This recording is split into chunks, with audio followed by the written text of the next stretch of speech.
Vous voilà arrivé maintenant dans la dernière vidéo théorique qui correspond à la lettre D, la prière de demande. La prière de demande, qu'on appelle aussi l'intercession, est la prière qui nous permet de faire, comme son nom l'indique, nos demandes à Dieu.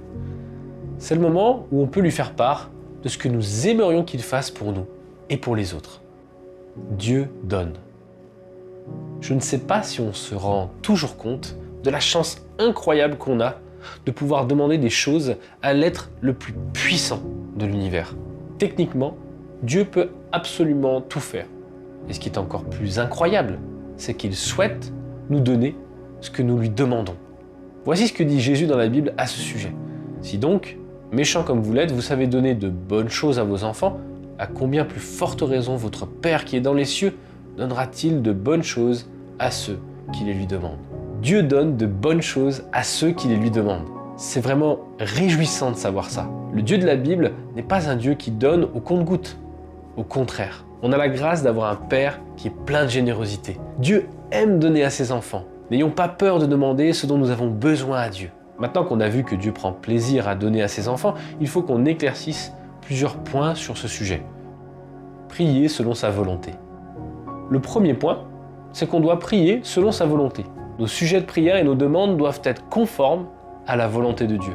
C'est comme un prérequis. Pour vous donner un exemple, si je prie Dieu pour que personne ne se rende compte que je vole ou que je mente, vous pouvez être sûr que Dieu ne sera pas en accord avec une telle prière. Tout simplement parce que la Bible nous enseigne que ce n'est pas moral et que c'est contraire à la volonté de Dieu. Dieu est juste et il faut que nos demandes le soient aussi. Pour que notre vie de prière soit équilibrée, on a tout simplement besoin de connaître la Bible, parce qu'elle est la volonté de Dieu révélée. Voilà un passage de la Bible qui est vraiment encourageant sur ce sujet. Nous avons auprès de lui cette assurance. Si nous demandons quelque chose conformément à sa volonté, il nous écoute. Et si nous savons qu'il nous écoute, quelle que soit notre demande, nous savons que nous possédons ce que nous lui avons demandé. Si on demande quelque chose qui est conforme à sa volonté, alors on peut avoir l'assurance qu'il nous exaucera. Dieu seul sait ce qui est vraiment bon. Une autre chose dont on doit se souvenir quand on demande des choses à Dieu, c'est qu'il n'y a que lui qui sache vraiment ce qui est bon pour nous.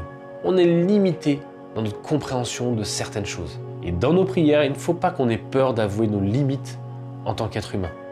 Soyons humbles devant lui. Parfois, ce qu'on croit être bon pour nous ne l'est pas aux yeux de Dieu.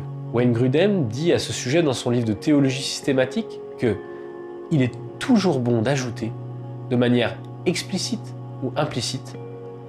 Toutefois, si j'ai tort de demander cela et si cela ne t'est pas agréable, alors fais ce qui te semble être le mieux. Ou plus simplement, si c'est ta volonté. D'ailleurs, il se peut que nos demandes ne soient pas exaucées. Ne soyons pas découragés si ça nous arrive, mais ayons plutôt foi dans le fait que Dieu est plein de sagesse. Il sait ce qu'il fait et pourquoi il le fait. La Bible nous dit qu'il sait même ce dont on a besoin avant qu'on lui demande. C'est vraiment extraordinaire. Approchons-nous de Dieu avec une pleine confiance en son amour pour nous. Priez avec foi. Et nous savons aussi que ce qui plaît à Dieu, c'est de voir ses enfants venir à lui avec foi. La Bible nous enseigne de Dieu qu'il désire que nos prières soient remplies de foi. Très souvent d'ailleurs, on voit Jésus dire, après avoir fait un miracle, « Ta foi t'a sauvé, va en paix ». La foi est quelque chose que Jésus a très souvent utilisé et encouragé lors de ses multiples actions et miracles. Il aimait reconnaître publiquement la foi de ceux et celles qui le suivaient. Et à l'inverse, il reprochait parfois le manque de foi qu'avaient ses disciples à certains moments. Donc notre objectif, c'est de prier avec foi. Et ça marche comment finalement? Déjà, on doit comprendre que la foi ne se fabrique pas. Ce n'est pas grâce à d'immenses efforts qu'on va la produire nous-mêmes. Ce n'est pas en utilisant la méthode de Coué et en se rabâchant qu'on a la foi qu'on va progresser. Pour que notre foi grandisse, on a besoin de deux choses essentielles. La première, c'est encore une fois l'aide de Dieu. Comme pour toutes les autres choses dans notre vie, c'est Dieu qui nous communique la foi. La foi est un don de Dieu, un cadeau qu'il nous fait. On est dans ce domaine encore dépendant de lui et de son action. C'est pourquoi on ne doit pas hésiter à lui demander d'augmenter notre foi. Dieu fait grandir ma foi. La deuxième, c'est qu'on s'attache à sa parole, la Bible. Dieu prend plaisir en ceux et celles qui placent leur confiance en sa parole. Pour qu'on grandisse dans notre foi, il faut qu'on s'enracine profondément dans ce que Dieu a fait et ce qu'il a promis. À nous de connaître ses promesses pour lui demander avec foi ce qu'il a promis. Prier avec foi, c'est finalement prier en croyant que ce que Dieu a dit, il le fera. La foi est une symbiose parfaite entre l'être humain qui désire croire dans les promesses de Dieu et l'Esprit Saint qui agit en nous pour nous communiquer la foi. Prier avec persévérance. Les prières d'intercession demandent aussi une forme de persévérance.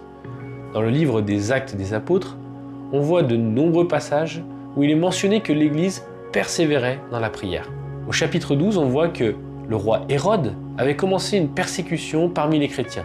Il a fait arrêter l'apôtre Pierre et l'a jeté en prison pour sûrement lui aussi le faire mourir. Voilà ce que nous dit la Bible.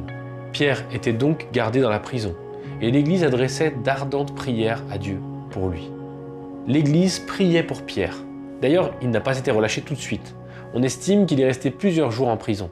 Mais pendant ce temps d'attente, à aucun moment on voit l'Église se décourager et arrêter de prier pour lui.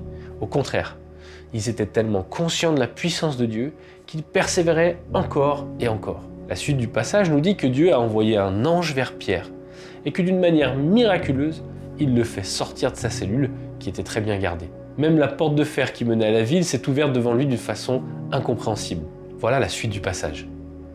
Après avoir réfléchi, il se dirigea vers la maison de Marie, la mère de Jean, surnommée Marc, où beaucoup de personnes étaient réunies et priaient. Alors que Pierre était miraculeusement sorti de sa prison, l'Église continuait de prier. Sûrement pour lui d'ailleurs. À l'image de l'Église des Actes, nous sommes appelés à prier avec persévérance. Pour résumer, voici les points principaux qu'on a vus qui vont vous aider à faire vos demandes à Dieu. 1. Faire simplement part de tous nos besoins à Dieu. 2. Faire des demandes qui sont conformes à la volonté de Dieu. Et 3. Prier avec foi et persévérance. Sur la vidéo qui suit, je vous donnerai des astuces et je vous montrerai en priant moi-même comment d'une manière pratique, on peut demander des choses à Dieu.